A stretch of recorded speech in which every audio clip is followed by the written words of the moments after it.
Bienvenidos a validatubachillerato.com. Somos 10 en Validar del Bachillerato ante el ICFES y para el día de hoy iniciamos el curso de filosofía. Espero que sea de su agrado toda la temática que vamos a trabajar. Esperamos que todo esto que ustedes van a aprender en estas dos secciones les sirva mucho para la vida. Filosofía no solo es un área obligatoria para poder ser bachilleres. Filosofía no es una asignatura exclusiva para 10 y 11. La filosofía es vida.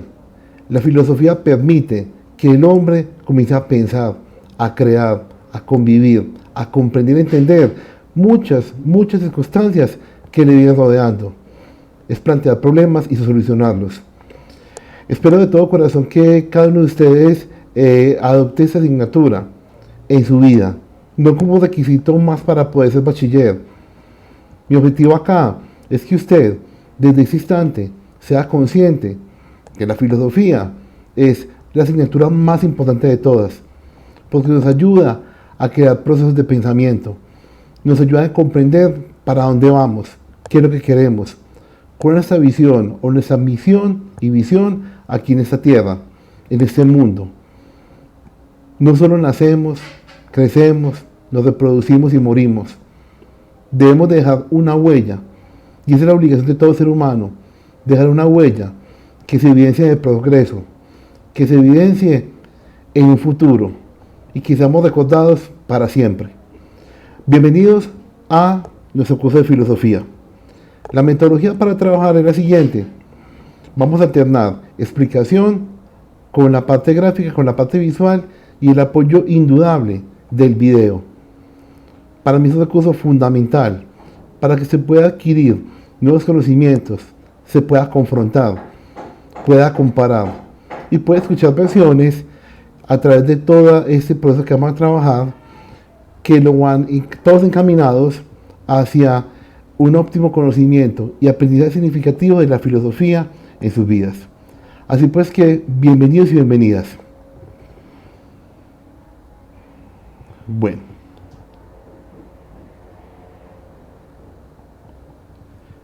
Curso de filosofía. Vamos a mirar bien esta imagen donde aparece un hombre, al lado hay un arbusto que no está derechito, está curvo, porque al fin y al cabo es la vida. La vida está llena de sueños, de realidades. La vida no es plana. La vida está inundada de figuras geométricas, como en el caso de este árbol, que representa nuestra cotidianidad, nuestra historia de vida. El firmamento, las estrellas, lo que nos puedan soñar y hacia dónde debemos estar dirigidos, cada uno de nosotros.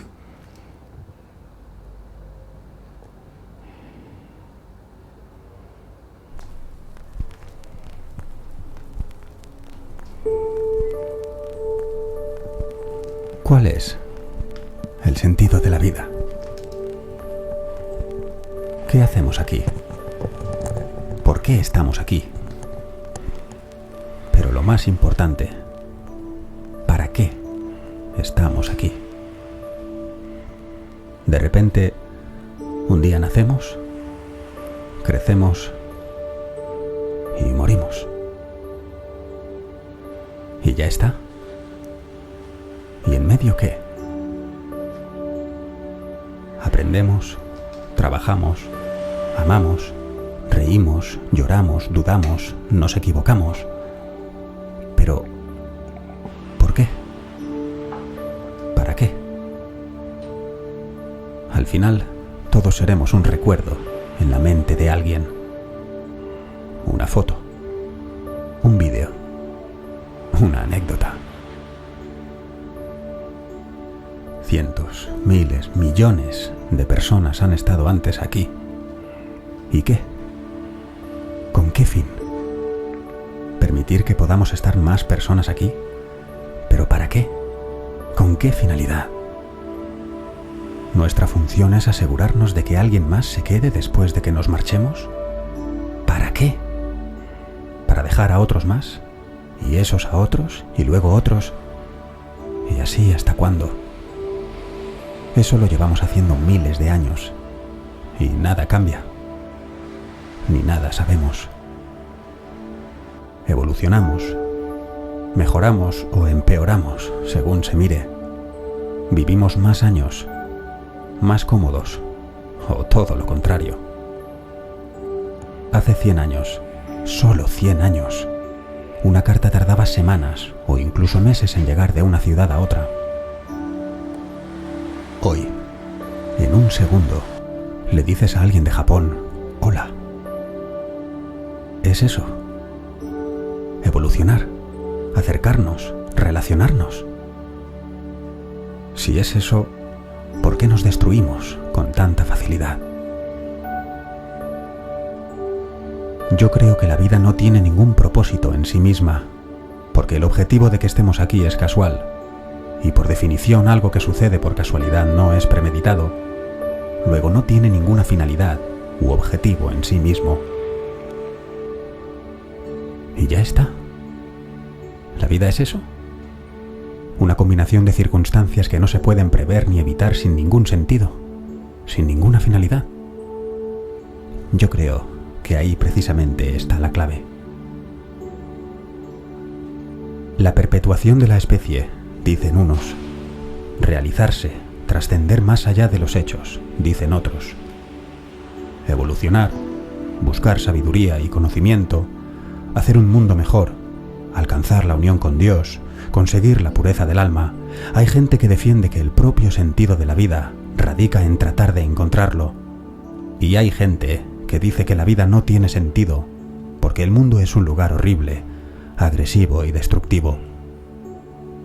La cuestión es que todos intentamos llamarlo de alguna manera. Yo creo que el sentido de la vida es algo que hemos inventado nosotros porque como humanos con razonamiento abstracto necesitamos entender, asimilar, encontrarle un sentido o finalidad para justificar nuestra existencia. Yo lo llamo así. Tú llámalo como quieras, pero lo que no va a cambiar es que lo que de verdad importa es el camino, no dónde vayamos.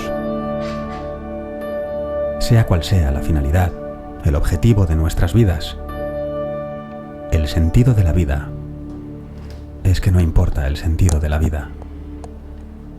Lo que importa es crecer, mejorar, ser generosos, tratar de encontrar aquello que sabemos hacer y explotarlo al máximo.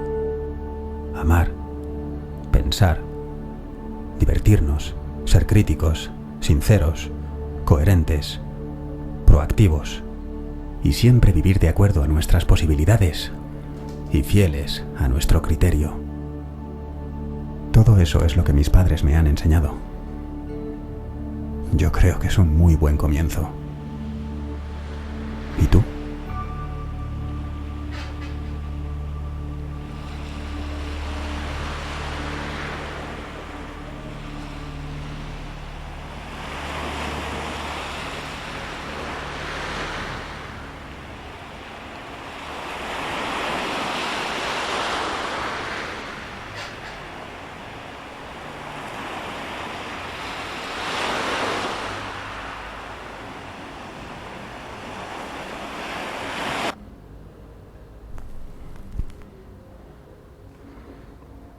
Por el solo hecho de pertenecer a la familia humana, tenemos el derecho universal de pensar, crear, opinar y proponer. Hay una frase que me encanta, que últimamente la estoy utilizando mucho en mi vida personal y la descubrí hace poco. Una frase de Jaime Gazón: lea para que hablemos, o lea para que hablemos. Démosle sentido a nuestra vida, a nuestro destino, dando un primer paso: leer. Leer nos abre la mente. Leer nos permite ir mucho más allá. Leer nos permite pensar, crear, opinar, proponer. Nos abre una cantidad de caminos, de oportunidades. Nos hace encontrar dentro de las debilidades, dentro de la crisis, las grandes oportunidades. La filosofía nos permite diferenciarnos del comportamiento primario de los animales. Nos abre la posibilidad de tomar conciencia de quiénes somos y lo que somos capaces de hacer por nosotros mismos y por los demás. La filosofía nos permite comportarnos de acuerdo al medio donde estemos. Nos permite meternos en los zapatos del otro. Nos permite respetar la ley, hacerla cumplir. Ustedes han visto muchas veces en Facebook que la gente de manera muy racional agrede a otras personas. Vi hace poco a un señor que lo detuvieron los guardias de tránsito. El señor no tenía papeles. En ese momento los guardias de tránsito cumplían con su labor, sancionar al señor. ¿Y por qué? Porque no tenía papeles, no tenía casco y llevaba menos de edad. ¿Qué hizo el señor? De una manera muy primaria, muy primaria, aparte el niño, tira la moto y la enciende, la quema. Precisamente eso es lo que nos permite la filosofía. La filosofía permite que usted piense, que usted asuma su responsabilidad, sus deberes, que usted se dé cuenta de que cuando se falla, cuando se comete un error, hay que remediarlo de inmediato. Eso es lo que nos permite la filosofía, pensar. Muchas veces escribimos en el WhatsApp lo primero que se nos viene. No nos ponemos en el zapato de la otra persona. Muchas veces ofendemos con las palabras y no nos damos cuenta. ¿Y por qué no nos damos cuenta? Porque tenemos un comportamiento muy primario. ¿Y eso qué evidencia? Falta de filosofía en la vida. La filosofía es el alma de la revolución intelectual del ser humano, frente a la minoría que decreta cómo se vive, cómo se piensa, cómo se actúa y qué decir. Para nadie es secreto, en el ámbito académico, que el gobierno en este momento no le interesa que a un estudiante se le direccione a pensar, solo a producir. ¿Dónde vemos esto? Lo veo yo como profesor, como maestro. La filosofía solamente se está dando en el grado 10º y 11. Y en la gran mayoría de instituciones, a 2 horitas semanales. Pero estamos metiendo mucho más a otras áreas, que lógicamente son importantes. Pero yo como docente, como ser humano, como profesor, soy de los que digo algo. La filosofía se debería de dar desde preescolar. Si la filosofía se impulsa desde preescolar, estoy completamente seguro que el nivel académico aumenta de una manera exponencial. No había tanto bullying, tantas dificultades dentro del aula, no había tanto irrespeto a la norma. Si un niño desde muy pequeño se le trabaja la filosofía, este niño va a ser un verdadero ciudadano, respetuoso de la norma. No va a ser en ningún momento una persona corrupta, ni se va a aprovechar de los demás. Va a ser tolerante y siempre va a trabajar en bien de los demás. La filosofía permite pensar, y eso es lo que precisamente el gobierno no quiere. No desea que usted piense, solo que produzca. Porque usted piensa y otros piensan, se va formando una masa de pensadores, de intelectuales, que se van a dar cuenta y van a abrir los ojos y van a reclamar derechos. Van a exigir a sus gobernantes que los gobiernen como debe ser, con cero corrupción. Tal vez en este momento nuestro país vive lo que vive, es por culpa de eso mismo, de un sistema educativo que se preocupa más por producir que por pensar. Te están manipulando y tú no te das cuenta. Porque quienes piensan diferente son tildados de guerrilleros, de izquierda, de los malos. Pero en realidad, muchachos, en muchas ocasiones no es así. Un ciudadano pensante es un peligro para un sistema. ¿Ya entiendes por qué en el caso de nuestro país hay tanta injusticia? ¿Por qué te pagan tan mal? ¿Por qué eres inundado de deudas impagables? Ya entiendes por qué aquí pasa todo y no pasa nada. Ya comprendes por qué no hay justicia social.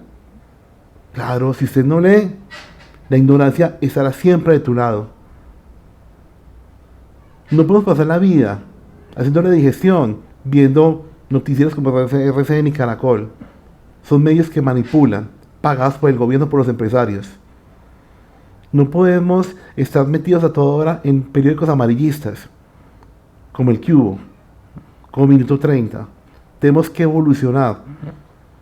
Son medios de comunicación que nos están manipulando. Lea todo lo que se pueda, compare, lea para que hablemos. El peor enemigo de un gobierno corrupto, como el de nosotros, es un pueblo oculto. Por eso yo quiero invitar a cada uno de ustedes que se dé cuenta de la gran importancia que es la filosofía. Siempre he dicho que la filosofía es el área más importante de todas, porque al fin y al cabo es la más significativa. Usted va a ver química, va a ver física, van a ver productos notables, van a ver trigonometría, van a ver muchas áreas. Pero todas las áreas fueron posibles gracias al desarrollo de la filosofía. ¿Se han dado cuenta que nos va a servir cómo está conformado el helio, el nitrógeno? ¿Para qué saber que A lado más B al lado es igual a C a la 2 si no es significativo para nosotros? Si no nos acerca a la otra persona. Entonces, mi objetivo el día de hoy es que usted, desde ya, tome una postura filosófica. ¿Usted para dónde va? ¿Qué quiere en su vida? ¿Es justo lo que está viviendo? ¿Sus decisiones tomadas en el pasado son acordes con lo que están viviendo en este momento? ¿Se enamoró por obligación? ¿O por verdadero amor? ¿O porque le tocó? ¿Usted en este momento tiene buena solvencia económica? ¿Usted en este momento, cuando habla con alguien, de qué habla? ¿Cómo argumenta? ¿Usted de que todavía piensa que una persona que pertenezca a X o Y pensamiento político es bueno y malo? ¿Usted todavía es de los que vota porque le hizo un amigo? ¿Porque la mamá le dijo? ¿Por una fotico? La tarea de tu vida es seguir viviendo como piensas, o transformar verdaderamente tu vida a través de la filosofía. Si usted en este momento está feliz viendo cómo vive, siga su vida. O si quiere verdaderamente transformar su vida, encontrarle un norte, saber para dónde va, qué es lo que usted quiere, usted qué es lo que realmente quiere, cuáles son sus sueños pero reales, qué quiere hacer usted con su compañera, con su compañero, con su familia, con sus hijos. Cuando se le dé verdadero valor a la educación suya y la de sus hijos, se va a dar cuenta que va a tener un objetivo de vida y va a luchar por él. Pero para eso hay que leer. Historia de la filosofía. Si no conoces quién eres y para dónde vas, solo eres parte de un paisaje impuesto por otros. Esa es la eterna pregunta. ¿Usted quién es? ¿Usted para dónde va? ¿Usted qué es lo que quiere? En algún momento he hecho una reflexión muy racional sobre lo que se ha hecho de su vida hasta el momento. Ha puesto en una balanza lo bueno y lo malo que ha pasado en su vida. Se ha dado cuenta que ha cometido errores y lo repite y lo repite y lo repite y no es capaz de salir de ahí. ¿Por qué? Porque tal vez eres parte de un paisaje impuesto por otros. Todavía eres de los que pide permiso para muchas cosas, para salir, para trabajar, para vestirse, para comer. Todavía necesitas de la aprobación de alguien para hacer lo que quieres ser.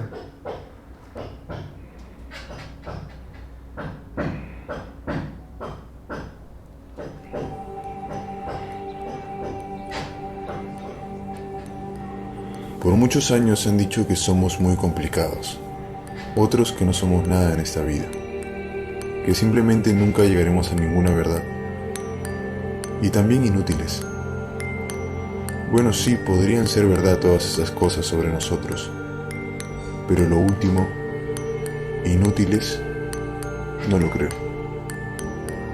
La filosofía ha resuelto de muchas formas interrogantes que la ciencia en mucho tiempo no ha podido resolver. Y con esto no quiero decir que la ciencia no tenga el mismo o mucho más valor que la filosofía, solo que se puede decir que este último tiene un valor un poco más complejo de entender, ya que la ciencia hoy en día es más valorada por sus invenciones que por el estudio en sí. En cambio, con la filosofía pasa algo muy diferente. Al que le gusta y la ejerce, este tiene un efecto superior en todo aspecto de la vida de la persona.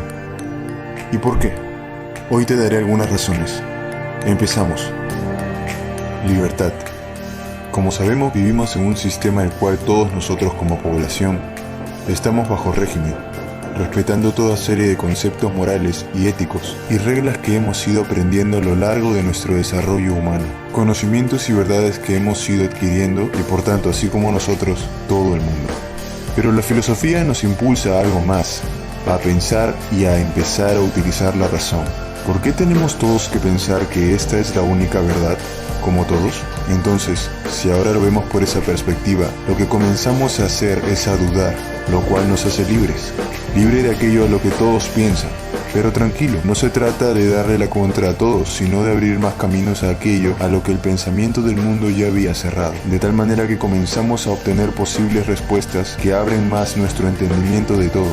Así que es más un tema del placer por pensar. Pero, ¿y qué más? Entonces, cuando ya dejas de ser ese antiguo hombre conformista, de pronto empiezas a mirar todo de forma diferente. Ya no mucho a lo tuyo, a tus propios deseos, sino que también los de los demás. Este es el estilo de vida que se lleva, uno que conlleva a que para ti la filosofía tenga ese gran valor al pensar, al proceso de llegar a la verdad, en aquella incertidumbre en la que nos deja la complejidad del universo. Y si es verdad que nunca sabremos cuándo daremos con la única verdad, lo que tenemos muy presente es en la importancia de seguir en el camino de la búsqueda de más verdades sobre nuestro infinito universo y existencia. Cosas que van mucho más allá de una ciencia en sí y del propio intelecto humano. Así que, ¿de qué lado estás?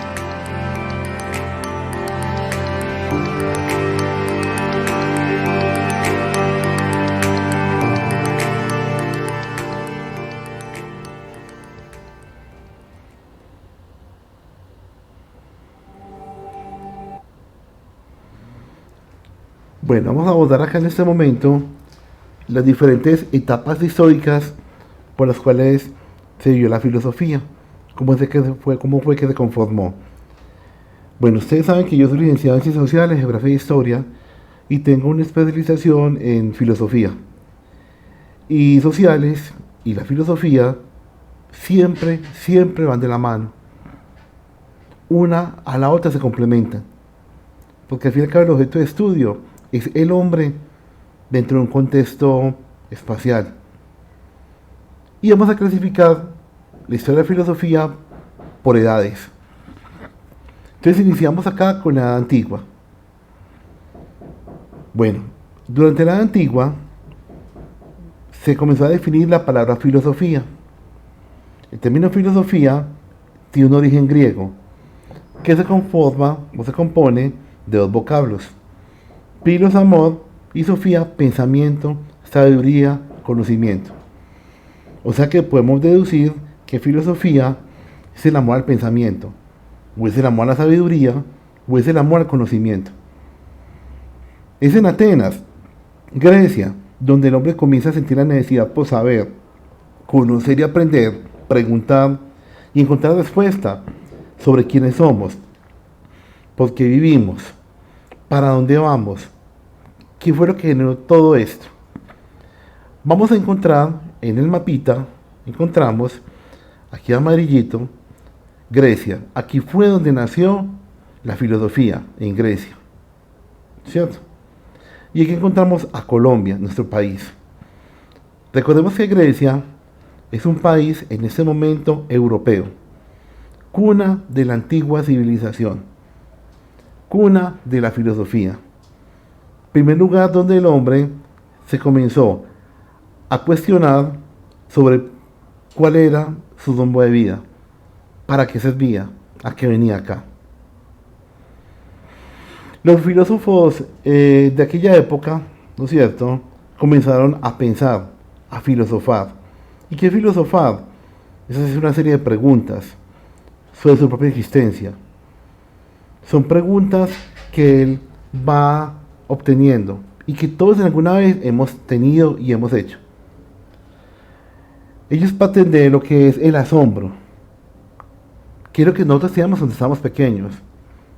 Todo nos asombraba. Nos deleitábamos viendo la luna, nos deleitábamos viendo un animalito, una hormiga, y todo el mundo, todo lo que estaba a nuestro alrededor, nos deslumbraba. Luego aparecía la duda. ¿Quién creó? ¿Quién fue el que hizo tal cosa? ¿De dónde salió? Y luego venía una crisis. Donde teníamos que confrontar una verdad dicha por un profesor, por un abuelito, por un papá, por alguien. Les voy a colocar aquí un ejemplo, retomando cuando éramos, por ejemplo, niños. El asombro, cuando vimos por primera vez el arco iris. Para mí fue algo maravilloso. Ver colores en el cielo, formando un arco. Yo recuerdo que estaba como en preescolar. Estaba en el colegio, estaba en mi preescolar, y después de la lluvia, vi con gran asombro el arco iris. Claro, me asombré. Y yo sé que más de ustedes, si se acuerdan en su infancia, recuerdan la primera vez que usted vio el arco iris, ¿qué fue lo que sintió? Luego me saltó una duda. Bueno, ¿y eso qué es? Una duda de miedo y de alegría. Bueno, ¿y eso qué es? ¿De dónde salió? Y luego, al ver los colores, al ver esa maravilla, me produjo mucho placer, me produjo una sensación inolvidable. Y recuerdo muy bien cuando le pregunté a la profesora, que era una religiosa, se llamaba Gloria Marín, y le dije, hermana, ¿eso qué es? Y me dijo, es el pacto entre Dios y el hombre por nuestros pecados. Entonces en ese momento, yo a la religiosa, pues le creí, ¿cierto? Me asombré, me generó una duda y ya me la resolvió. Pasa el tiempo y luego me di cuenta que en primaria, no, es que eso no era la relación simbólica de Dios con el hombre, y era un efecto natural. Y luego cuando pasé en bachillerato, viendo óptica y viendo la física en el grado 10º, me di cuenta que no era tan sencilla en la respuesta. Y ya uno comienza a crear una crisis. Esa crisis es la que le permite a uno crecer, trascender, darse cuenta que muchas veces nosotros tenemos el concepto de algo que nos dice alguien y lo tomamos como verdadero, cuando la realidad no es esa, muchachos.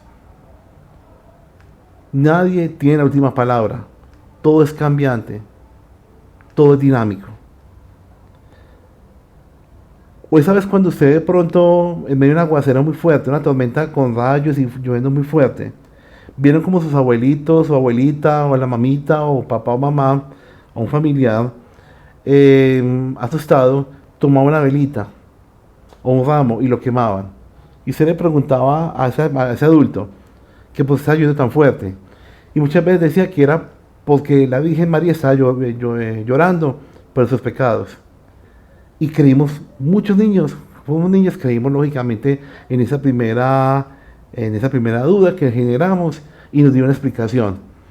Pasa el tiempo y nos damos cuenta que es un fenómeno natural, un fenómeno propio de la naturaleza.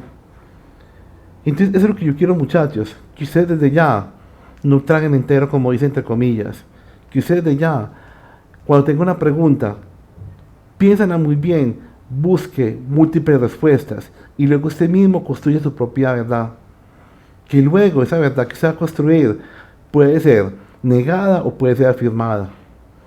Ese es el acto de pensar. El sentido de la filosofía es la interacción a través de la historia y va cambiando esa interacción porque van cambiando las generaciones, van cambiando las personas, van cambiando absolutamente todos los seres humanos que vamos habitando acá porque somos reemplazados por otros. La primera concepción de la filosofía fue, como dije ahora, amor a la sabiduría. Luego, en la Edad Antigua, por el lado de Platón, que ya más adelante vamos a mirar al Señor, ¿quién fue? Él habló sobre algo que se llama el epísteme. ¿Y qué es el epísteme? Quiere decir que es la ciencia. Se refiere a la ciencia. Y luego Aristóteles dijo que la sabiduría, la mala sabiduría y la epístemes conforma algo llamado conocimientos humanos. Entonces, hasta la antigua, la filosofía era considerada como todo aquel conocimiento adquirido por los humanos para dar explicación a unas determinadas preguntas, a determinadas cuestiones. Los filósofos cambiarán la visión mítica del mundo en aquella época, ¿no es cierto? Esta forma de pensar y creer el mundo según los mitos. A ver, ¿qué quiere decir esto, muchachos? La primera explicación que daba a las cosas, la filosofía, era a través, primero, de los mitos. Es decir, antes de que llegaran los filósofos a pensar, a razonar, a cuestionarse, todas las preguntas se respondían a través de cuentos o de mitos, invenciones imaginarias por un grupo de personas para dar explicación a algo. Entonces, aparecieron un montón de mitos, de dioses, semidioses, que a través de sus acciones explicaban el principio de la vida, o porque llovía, o porque salía el sol, porque había amor, porque había odio en las comunidades. Entonces los primeros filósofos criticaron fue eso, los mitos, porque eran explicaciones sin fundamento, eran explicaciones que se habían vuelto parte de la cultura y no tenían ningún fundamento científico, no era comprobable. Entonces, hoy en día también tenemos, por ejemplo, explicaciones como en mitos y leyendas en Antioquia. Hay mitos y leyendas en todas partes del mundo. Pero mire que muchas veces nuestros abuelos nos enseñaban aspectos del bien y el mal a través de cuentos o de mitos. Y contamos que el mito de la pata sola, que contamos el mito de la llorona. ¿Para qué? Para dar explicación a determinados fenómenos. Pudo decir que de pronto la llorona pudo decir de pronto una persona que estaba perdida en el monte y gritó, y a través de la imaginación del hombre dijo que no, que era una mujer que lloraba y que espantaba y que se llevaba a los niños. Entonces, los mitos eran explicaciones fantásticas, imaginarias, que no eran objetivas, que eran científicas, para la explicación de algún fenómeno determinado. Eso fue lo primero que el filósofo atacó. El filósofo no estaba de acuerdo bajo ninguna instancia en los mitos. Y aquí les voy a presentar algunos mitos. He querido traer acá unos mitos de una manera muy diferente, a través de la música. Lo que ustedes van a ver a continuación, que son 3 mitos importantes dentro de la cultura griega, son mitos que fueron escritos en esa época, traídos el día de hoy de una manera muy dinámica, muy significativa para que los jóvenes y para que ustedes y que todos los estudiantes de filosofía vean este contenido de una manera diferente, de una manera más amena. Entonces, a través de la música narran la historia de esos mitos. Iniciamos primero con el mito de Zeus. Hola nena, soy Zeus. Bienvenida a Destripando la Historia con Pascu y Rodri. Hoy os vamos a hablar de mí. Nace en Creta el dios más sensual, es el hijo de un titán Que se merienda a sus hijos, yeah, pero su mamá le logra ocultar. Se cría en una cueva y una cabra le da de mamar. Se entrena con la idea de a Cronos derrotar. Zeus le da a su padre una poción y a sus hijos vomitó. Zeus con sus hermanos le dejó encerrado en el Tártaro. El mundo entero se repartió con Hades y Poseidón. Él se queda en el Olimpo, yeah, donde empieza a ligar sin control. Lo intenta con su hermana y ella le rechaza más de una vez. Pero al final la engaña y se casa con él. Zeus, estar casado no es razón para no ser muy golfo. Zeus a muchos hijos engendró y con ellos también mojó. que va por ti. Es Zeus, la lluvia de oro que cae sobre ti. Es Zeus, Ese cisne que hay ahí. es Zeus, y tu amiga de siempre, oh sí. Es Zeus, Se transformó en su hermano para con su nieta poder picar. y con su tía estuvo 9 días sin parar. Zeus, aunque tu madre lo ocultó, era aquel fontanero. Zeus, hoy puede que esté en tu salón, suplantando a tu perro. Zeus, la la la la la la la la la la. Bueno, uno de los principales dioses de los griegos era Zeus. Y Zeus era el padre absolutamente de todo. Lo que usted escuchaba en la canción aparece en los escritos. Lógicamente de una manera muy densa, de una manera un poquito compleja. Pero vamos a encontrar que era un dios, entre comillas, muy alborotado. Mostraba que tenía relaciones sexuales con las hermanas, con las tías, con todo el mundo, ¿no es cierto? Con todas las personas. Usted es muy prolífico. Y mire que, ¿de dónde fue que salió? De otro dios. De un dios que había vomitado a sus hijos y que también se los comía. Entonces vamos a mirar, muchachos, que este era una especie de mito que tenían los griegos para demostrar que había un dios y que ese dios estaba en todas partes, que era omnipresente. Eso es lo que quiere decir de pronto todo este mito, que hay un dios creador de absolutamente todo, un dios principal, un dios que es dueño de todo.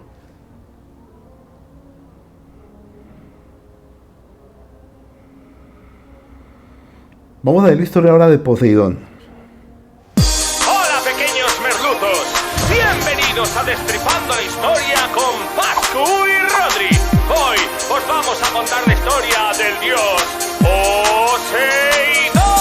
Nada más nacer se lo comió su papá. Su hermanito Zeus le fue a salvar. Su tridente, un arma letal. Se convierte en rey del mar. Es fornido, es viril, mal marido, provoca terremotos. Dios seguido, tiene hasta un delfín. Come on, Jason, let's go party. Siempre ayuda a gigantes con gran valor. Él es Poseidón. Conseguir ciudades es su pasión. Poseidón. Contra Zeus conspiró, Y Zeus le castigó. con Apolo construyó. Una muralla en Troya. Como nadie les pagó, Poseidón se cabreó. envió una inundación. Se le fue la olla. Ha de meter a posada sin descansar. Ven pa' acá, morena. Para allá. ¿Cómo llego a puedo escapar? A mi hija he de encontrar.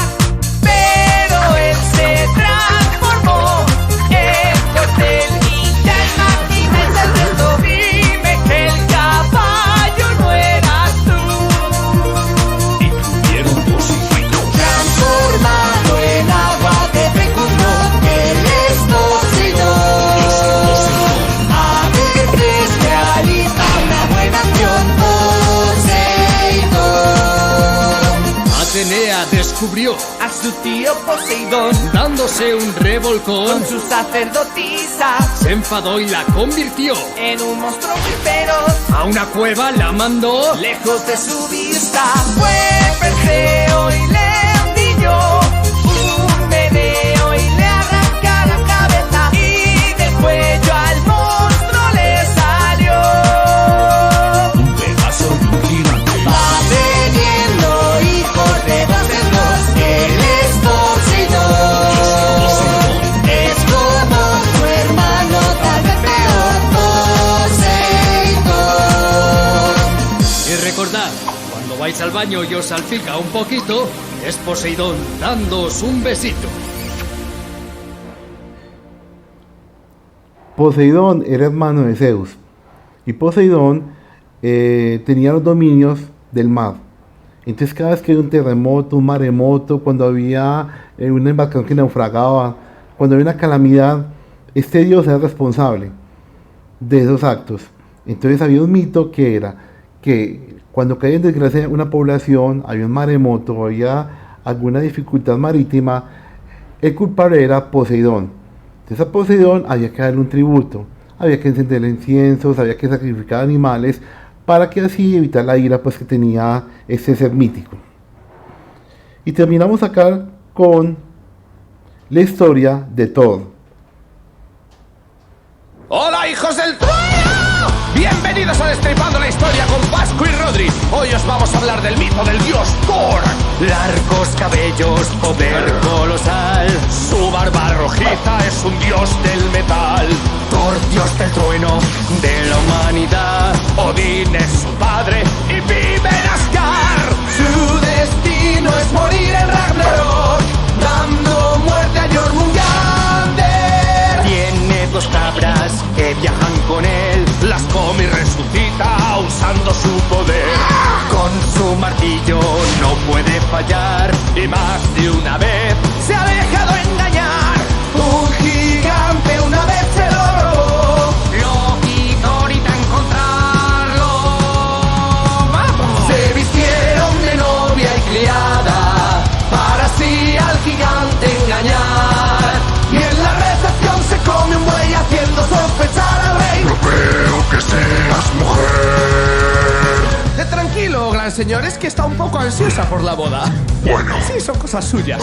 casémonos. Sujeta este martillo que le robé a Thor. ¿Se lo robaste a Thor? Sí. Pues tiene gracia, porque yo soy Thor. ¡Nadie me roba mi martillo! Junto con Loki más viajes realizó. Marchan a Jotunheim para sembrar terror. Utgarda les recibe. Si nos queréis zurrar, tendréis que demostrar que vuestra fama es real.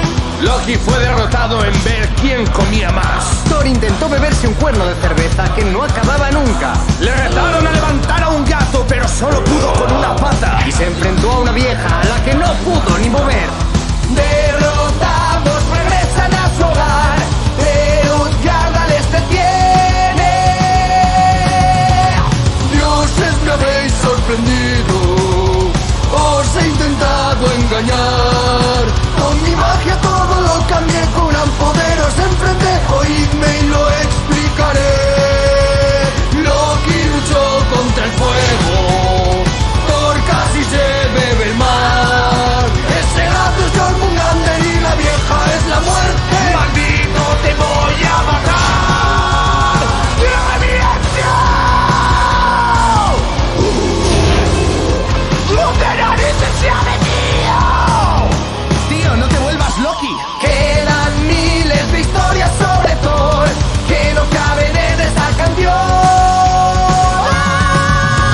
Si sufres ataques violentos, recuerda que tú no eres Thor. Él es un dios y tú no. Toma tu medicación.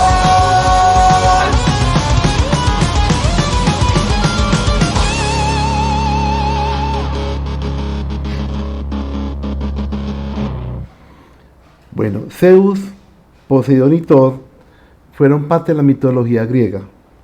Ojalá que sean muchachos se sacaran un poquito más en su tiempo libre y se pusieran como a leer, a redescubrir todas estas historias de la mitología griega, que es una cosa fantástica, fantástica, uno aprende mucho, hay mucha imaginación para poder explicar el porqué de las cosas. En esa época eran los semidioses de las personas, la gente creía en ellos. Todo lo que se escuchaba en las canciones hace parte de los escritos que en esa época eran sagrados. Simplemente que hoy en día se resume para que sea un poquito más pedagógico, más didáctico y que las personas lo puedan entender. Listo. De verdad, es una invitación muy grande que les hago a cada uno de ustedes para que descubramos este primer acercamiento de las respuestas al porqué de las cosas, que fueron nada más y nada menos que los mitos. Bueno, hay unos filósofos en la antigüedad muy importantes.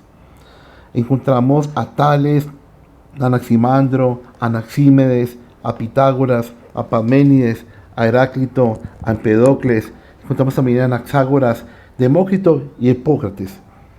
Cada uno de ellos tenía un postulado o tenía una manera de explicar el porqué de las cosas. Por ejemplo, Tales de Miletos, o Tales, decía que el origen de todo era el agua. Toda la vida nació en el agua. Y mire que trabajamos a nivel de sociales, cuando hablamos de eras geológicas, en eso se ha comprobado que el origen de la vida fue en el agua. O sea que Tales de Miletos también tenía razón. Pero a él le faltaban otros ingredientes.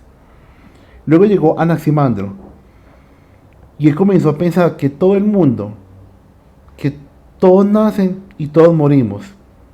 Y que el mundo es algo indefinido, algo inexplicable. No sabemos de dónde venimos, pero tampoco sabemos después de la muerte para dónde vamos. Mire que esa pregunta que todavía hoy mismo nos hacemos. Nosotros después de que morimos, ¿para dónde cogemos? No sabemos, nadie lo sabe. Anaxímedes opinaba que el origen de todo es el aire.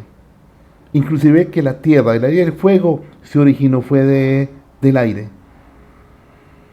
Pitágoras, que todo se puede resolver, todo se puede explicar mediante la lógica matemática. Que todos los sentidos ofrecen de pronto los sentidos de estar unidos a la razón para llegar a un conocimiento. Y es el que funda el racionalismo. Entonces Pitágoras dijo que todo se resuelve a nivel matemático. Y si muchachos, tiene toda razón. Usted construye una casa, ¿qué necesita? Matemáticas. Usted para poder ganar una asignatura, ¿qué necesita? Un número, una valoración. Para usted poder, por decir algo, construir algo con sus manos, necesita unas medidas. Mire que todo necesita matemáticas. Pitágoras y Parménides fueron los padres de lo que era el racionalismo. Es emplear el conocimiento de la razón para poder llegar a esa verdad. Heráclito dijo algo muy importante, que todo fluye, todo está en movimiento y que nada dura eternamente. Y que siempre hay una dualidad, es decir, que si hay guerra es porque hay paz, si hay invierno hay verano, si algo está mojado luego se va a secar.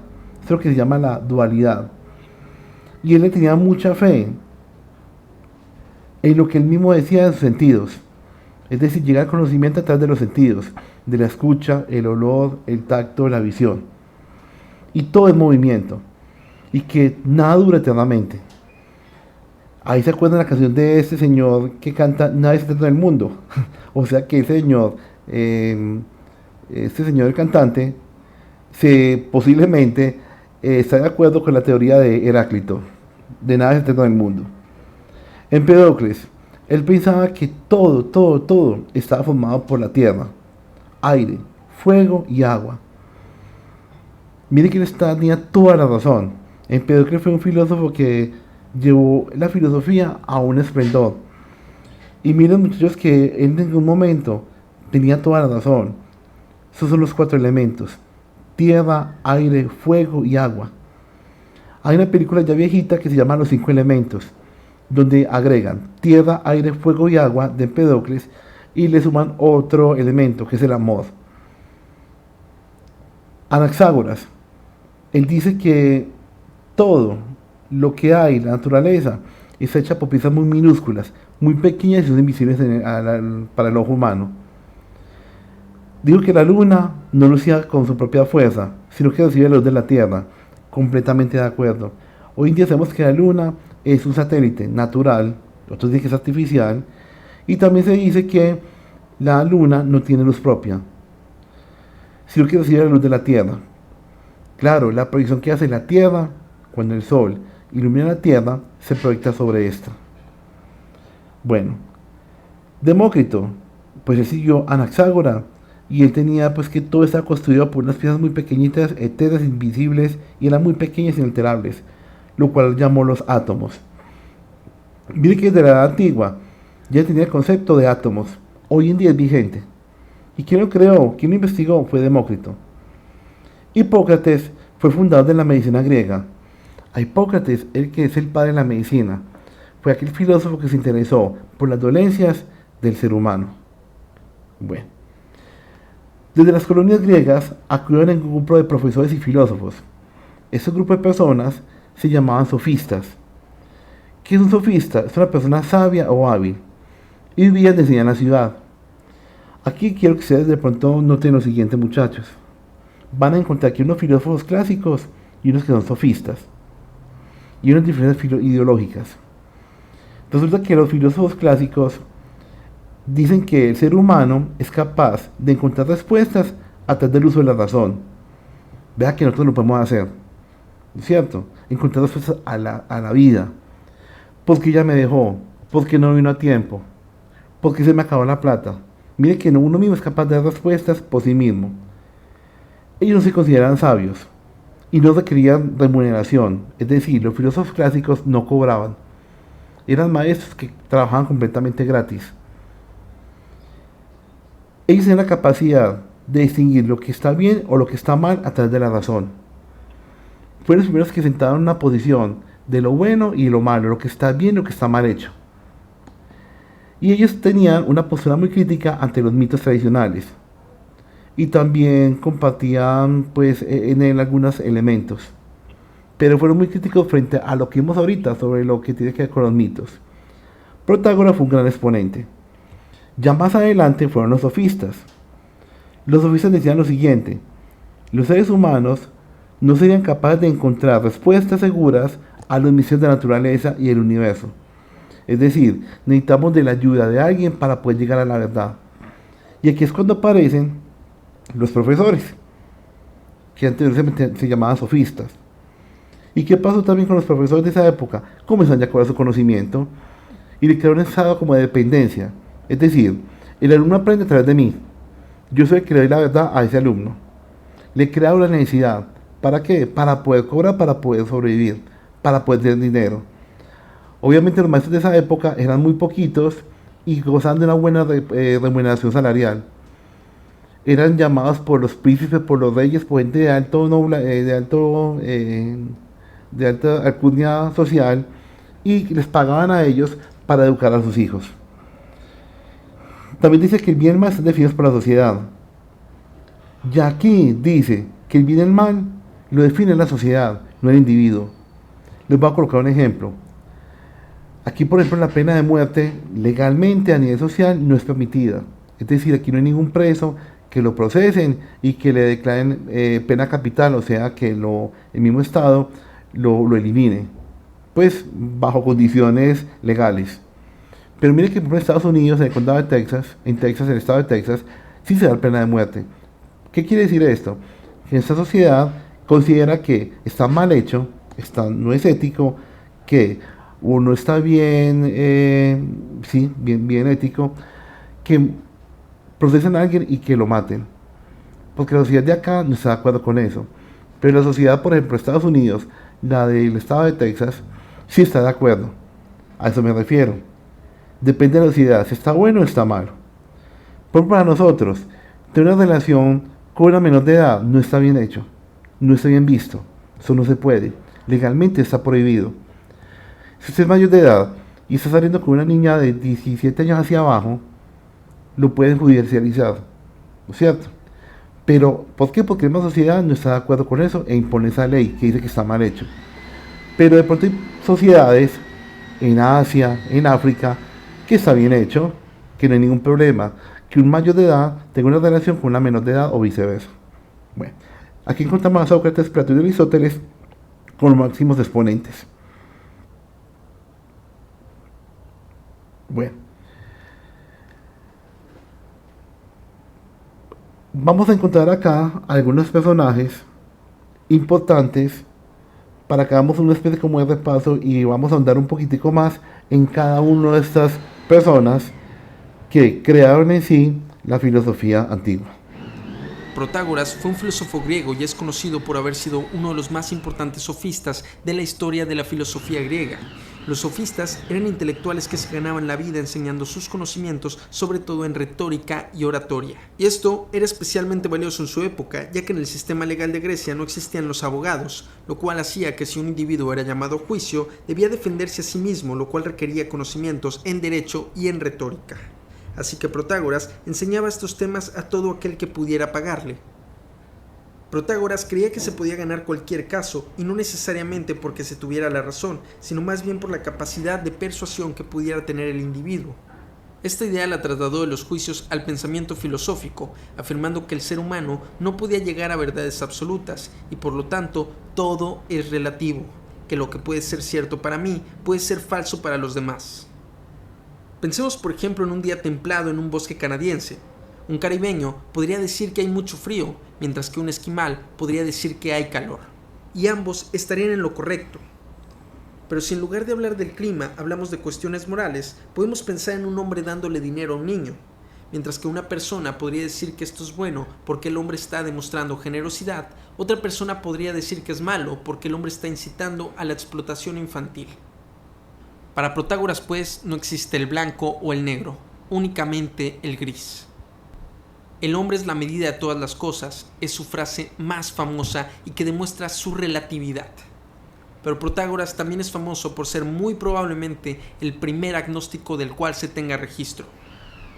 En lo que se refiere a los dioses, no tengo manera de saber si existen o no, o de qué clase son, diría el filósofo. Como podemos ver, Protágoras fue una pieza clave en la historia de la filosofía griega, ya que fue uno de los primeros filósofos que enfocó sus esfuerzos no en tratar de comprender el universo, sino en tratar de comprender algo más complejo: la conducta humana. Protágoras, el hombre es la medida de todas las cosas. Vamos sacando por conclusiones, muchachos. Sócrates se destacó por centrar su atención en el terreno de la moral y la ética. Consideraba que el ser humano tiende al bien y que todo vicio es producto de la ignorancia. Creía que el bien, el amor, la bondad y la ética partían de definiciones universales. No se puede hacer lo justo si no se le conoce, pero también es imposible dejar de hacer lo justo una vez se desconoce.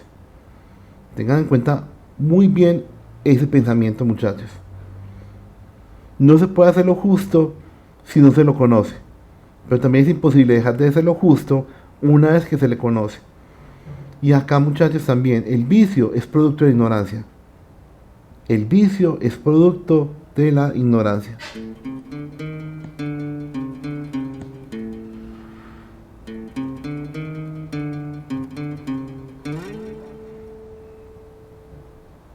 Nacido en Atenas en el año 469 a.C., no escribió ningún libro y su pensamiento lo conocemos solo a través de sus discípulos, entre ellos Platón. Sócrates era un pensador rebelde que cuestionaba absolutamente todo, incluyendo por supuesto a la religión y al gobierno. Su personalidad inconformista le hizo ganar enemigos, fue acusado de corromper las mentes de los jóvenes atenienses y condenado a muerte bebiendo veneno. Las ideas de Sócrates generaron tanto impacto que aún resuenan hasta nuestros días y siguen manteniendo su vigencia.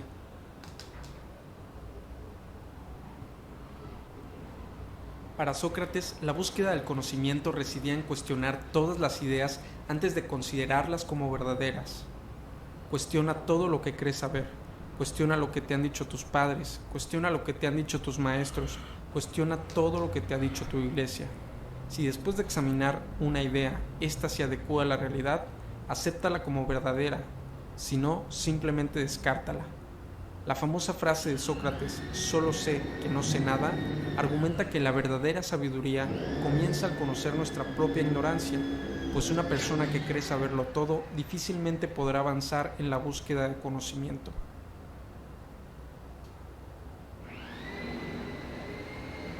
Sócrates creía que el autoconocimiento era la base de la sabiduría y que para examinarnos a nosotros mismos era necesario cuestionarnos continuamente. Conocerse a uno mismo implicaba para Sócrates examinar el propio comportamiento. ¿Por qué hago lo que hago? ¿Por qué digo lo que digo? ¿Por qué pienso como pienso? Solo cuando somos capaces de examinar y comprender nuestra conducta, somos capaces de modificarla, modificando al mismo tiempo nuestra realidad.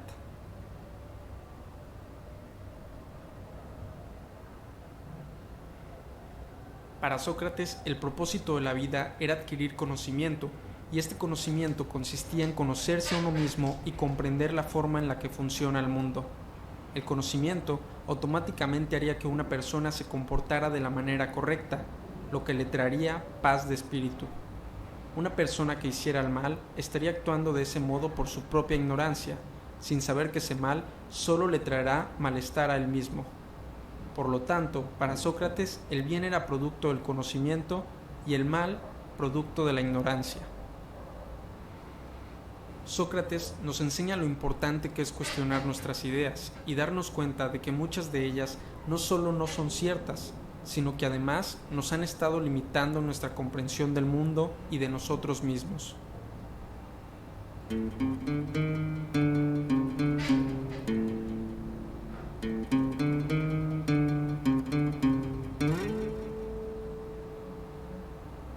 El vicio es producto de la ignorancia.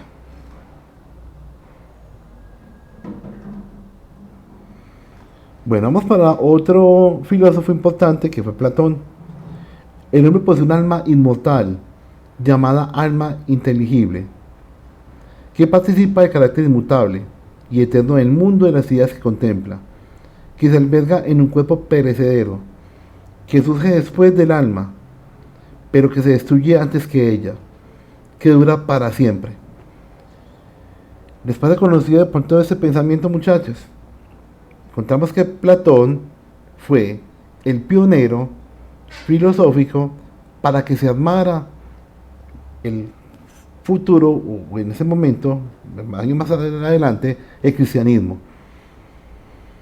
Mire que la religión cristiana habla sobre que tenemos un alma que es inmortal. Es un alma que es inmutable, que es eterna y que está en un mundo, que llega a nuestro cuerpo, que todos tenemos un alma que se encerra dentro de un cuerpo, que todos los días se deteriora un poquito más con el paso del tiempo, y que una vez ese cuerpo muere, ese cuerpo deja ya de funcionar, le llega un cáncer, un accidente, le llega un infarto, el alma sale, ¿no es cierto? Y el cuerpo se destruye, el cuerpo se acaba, pero el alma dura para siempre. ¿Les parece conocido esa teoría? Te explicamos la filosofía de Platón en 3 minutos, más o menos. Hablar de Platón es hablar de un tipo que se ha pasado la vida traumatizado por algo que le pasó con 20 y pocos años. De él y de su filosofía, claro. Platón tenía entre 15 y 20 años cuando conoció a Sócrates y le flipó. Aquel Sócrates de 60 años estaba a medio camino entre un sabio revolucionario y un troll. Se dedicaba a hacerse el tonto, pasear por Atenas haciendo preguntas inocentes y acabar por darle la vuelta a todo lo que su interlocutor. Lo que a día de hoy llamaríamos un youtuber, pero no solamente porque se dedica a hablar, sino porque literalmente arrasaba entre la juventud. Pero en 399 a.C. Sócrates fue condenado a muerte precisamente por corromper a la juventud, y aquello destrozó a Platón y lo dejó realmente tocado. No solo es que se pasara la vida escribiendo libros en los que su maestro era el protagonista, es que se dedicó sistemáticamente a odiar la misma democracia que antes había adorado. Así que hizo lo que hacemos todos cuando somos incapaces de abrir una tarrina de helado, convencernos de que no era para tanto. Simplificando mucho, para Platón, los sabios eran los buenos y por eso mismo debían gobernar al resto de las personas. Como después demostró en Siracusa, era bastante amigo de los regímenes dictatoriales, siempre y cuando se orientara por el bien, la verdad y la belleza. Y es que el tema central de Platón son las ideas, una especie de esencias inmutables de las que el mundo físico no era más que una copia imperfecta. Vamos a detenernos en esto un segundo. Para Platón las ideas no eran definiciones, valores o movidas psicológicas. Las ideas eran de verdad de la buena, eran objetivas como tú o como yo y se llegaba a ellas a través de la filosofía o de la reminiscencia. Suena a psicotrópicos, pero para explicarlo usó una metáfora muy conocida: el mito de la caverna. Una versión moderna de él sería que los seres humanos normales en realidad vemos el mundo a través de películas de serie B con unos efectos especiales malísimos y unos argumentos dignos de una telenovela brasileña. La cuestión es que si algún día saliéramos afuera y viéramos el mundo real, no solo fliparíamos en colores, nos convertiríamos en filósofos. Sabríamos distinguir la realidad de las copias de segunda mano. Ahí se resume la visión platónica de la realidad, de la política y de paso del alma humana. porque para Platón las almas antes de encerrarse en estos cuerpos vivían en el mundo de las ideas. Recordando ese origen espiritual podríamos recordar el bien, ser sabios. Pero no es fácil. Dentro de nuestros cuerpos las almas conviven con pasiones bajas y movidas extrañas que hacen que el camino del sabio sea duro. Por eso la gente normal no sirve para cortar el bacalao. Es decir, la democracia, lo explica en su República, no funciona. Una joya, vamos. Pero sea como fuere, Platón fue el primer gran filósofo postsocrático, el padre real de la filosofía. Si lo vemos desde ese punto de vista, sí que ha rentabilizado bien un trauma que tuvo a los 20 años. Cuando se habla de corromper a los jóvenes, lo estamos hablando, hoy en día se llamaría adoctrinado. Es decir, Aristóteles se había convertido para el gobierno de esa época en un terrorista, por llamarlo así. ¿Por qué? Porque él estaba en desacuerdo con la política que estaba imperando en aquel momento. ¿Y qué fue lo que hizo? A través de sus discursos, a través de sus palabras, de sus enseñanzas, comenzó a encender el conocimiento en todos los estudiantes que tenía. Estudiantes que volvieron críticos, estudiantes que comenzaron a preocuparse por su país, por su bienestar de todos. Y claro, eso genera un malestar en quienes, entre las personas que están gobernando desde aquel momento. Entonces por eso fue que él fue condenado, Aristóteles fue condenado pues a muerte.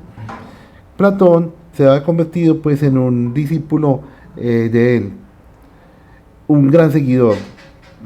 Y Platón se puede considerar como el gran filósofo de la antigüedad y fue el padre más adelante de la filosofía cristiana. Bueno, quiero que ustedes de pronto miren muy bien el mito de la caverna. A ver, este mito de la caverna fue escrito por Platón. Estamos hablando hace mucho tiempo, ¿no es cierto? Antes de que naciera Jesucristo. Y quiero que ustedes, con mucho detalle, vean este mito, lo comprendan y lo vamos a traer al día de hoy, a este año, a este instante. Y se dan cuenta que nada ha cambiado. Han pasado más de 2000 años y seguimos en las mismas. O la gran mayoría continúa en las mismas. Bueno, vamos a mirar cómo fue y en qué consiste el mito de la caverna.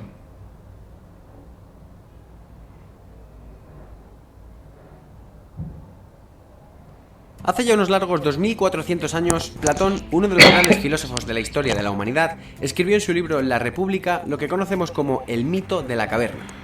Este mito, que es en realidad una alegoría, es una representación metafórica de la vida humana en un determinado sentido. En la alegoría se describe a varios prisioneros confinados dentro de una cueva desde su nacimiento, sin ningún conocimiento del mundo externo, atados de pies, manos y cabeza, de manera que no pueden moverse ni girar sus cabezas en ninguna dirección. Tan solo pueden mirar hacia la pared que se encuentra enfrente. Detrás se encuentra un pequeño muro, y detrás de este, una hoguera.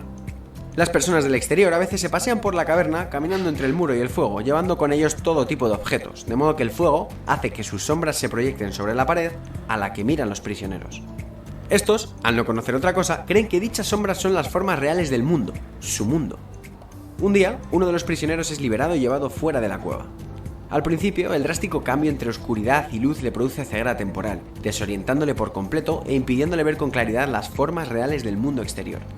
Tras unos segundos de habituamiento, el exprisionero empieza a recuperar la visión poco a poco, comenzando a vislumbrar las formas reales de las sombras proyectadas que hasta el momento había conocido. Al principio no da crédito de lo que ven sus ojos, pero cuando estos se han terminado de adaptar gradualmente, se da cuenta de que las formas reales son mucho más claras, su profundidad, su contorno, sus colores, los sonidos que producen. Ahora todo es real. El exprisionero regresa a la cueva para compartir este gran descubrimiento con sus compañeros, pero al entrar, sus ojos ya no están acostumbrados a la oscuridad, y de nuevo se queda temporalmente cegado sin poder ver las sombras proyectadas en la pared. Sus excompañeros prisioneros creen que el hecho de haber salido al exterior le ha vuelto completamente estúpido además de ciego, y se niegan violentamente a ser liberados. Esta historia es una alegoría de la vida de aquellas personas que buscan y encuentran la verdad. Los prisioneros son las personas que no se cultivan, los seres humanos ignorantes que dan por sentada su realidad y su única perspectiva. Las personas sin hambre de conocimiento y sin ambición de crecimiento, las personas que no se cuestionan.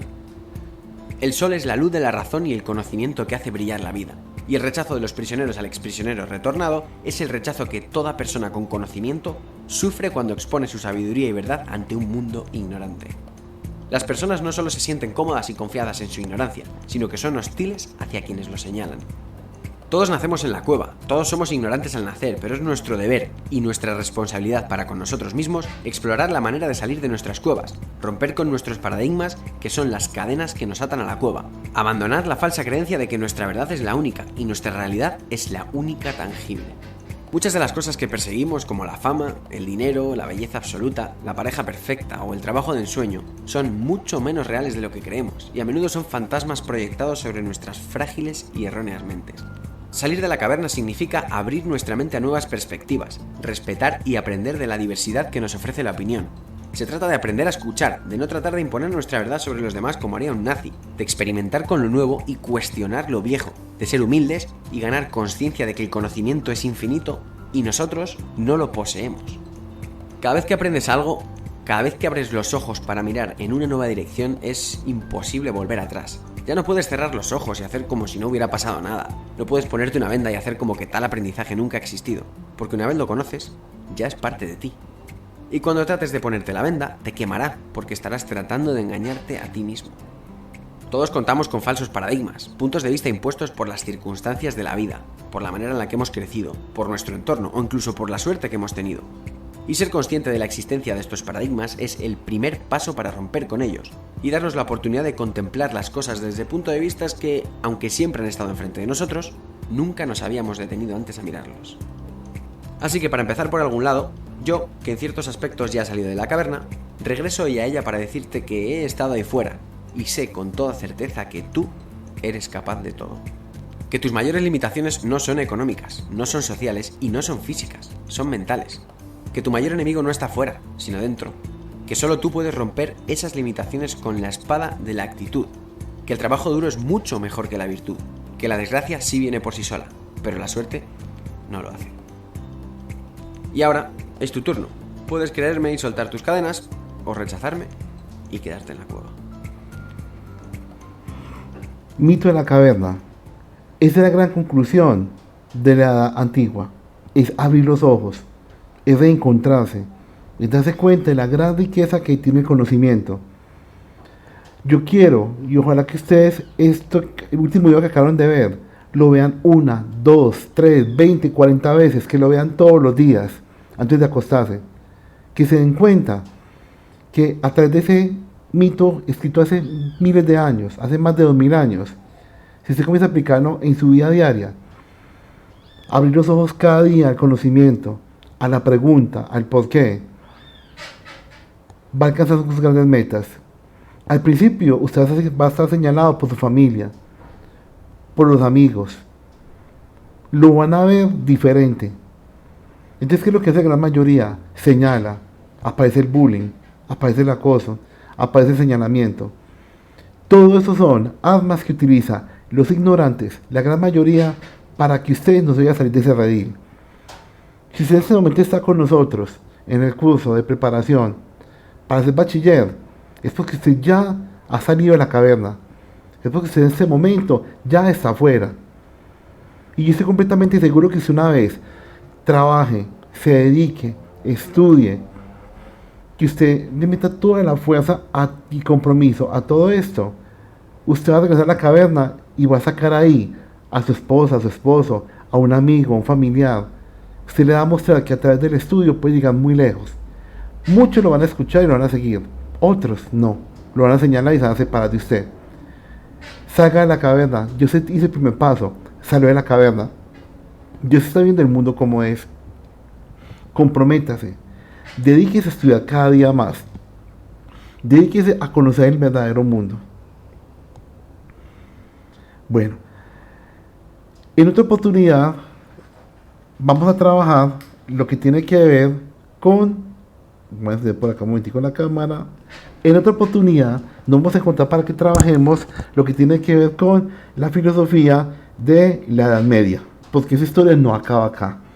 Espero que hayan divertido, que hayan aprendido mucho y espero de todo corazón que cada uno de esos videos que trabajamos el día de hoy y cada una de esas palabras que ustedes les llegó a su corazón y a su razón las adopte como aprendizaje significativo y que se den cuenta que la filosofía es vida.